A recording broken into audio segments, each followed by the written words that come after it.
Perkenalkan, di sini nama saya Muhammad Astagfirullah dari Prodi DKV R2.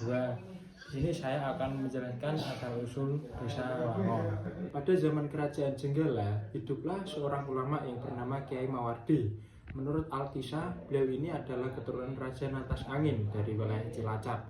Maka tak heran bahwa Kiai Mawardi ini selain dianugerahi kecerdasan dan kepandaian serta ilmu yang banyak, juga dianugerahi wajah yang tampan dan rupawan. Ketika itu di Kerajaan Jenggala yang dipimpin oleh Sri Ratu Kalinyamat menginginkan beberapa selir laki-laki, dan diantaranya yang terpilih adalah Kiai Mawardi. Ketika suatu hari sang punggawa kerajaan menjemput beliau, maka beliau sangat berang, marah. Namun sebagai seorang kiai, kemarahan beliau tidak nampak di raut wajah beliau. Namun beliau hanya menolak dengan tegas ajakan tersebut.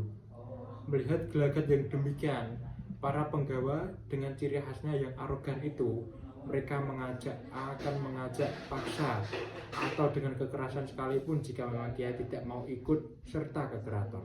Akhirnya pada suatu kesimpulan bahwa Kiai Mawardi mau ikut apabila para punggawa sanggup membendung sungai yang terdapat di dekat pagar beliau dalam waktu 1 malam. Maka dengan sombongnya punggawa menyanggupinya.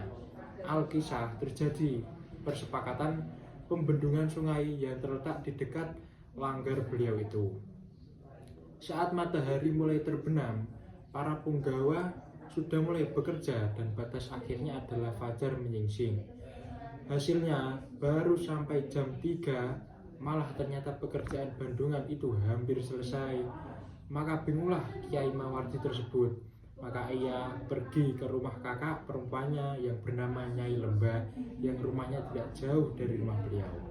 Kemudian diceritakanlah kejadian itu, dan kakaknya memberi saran padanya untuk membuat tipu muslihat. Namun beliau tidak mau karena itu bertentangan dengan hati nurani beliau. Kemudian Nyai Lembah itu menginstruksi kepada semua warga untuk membantu ikut serta dalam menyelamatkan Kiai Mawardi. Mereka langsung disuruh untuk menumbuk padi dan menjemur kapas. Kebetulan di daerah tersebut sedang panen kapas. Dengan kejadian itu, para punggawa mengira fajar telah menyingsing. Dengan murka, mereka menjebol dan merusak bendungan yang hampir selesai itu. Lalu air sungai itu menerpa mereka dan mereka beramai-ramai berenang ke tepian.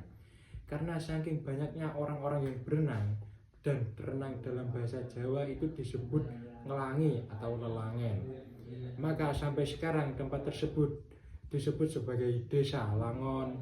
Sekian, terima kasih dari saya. Mungkin itu yang bisa saya jelaskan asal-usul Desa Langon. Jika ada kurang lebihnya mohon dimaafkan. Sekian, terima kasih. Wassalamualaikum warahmatullahi wabarakatuh.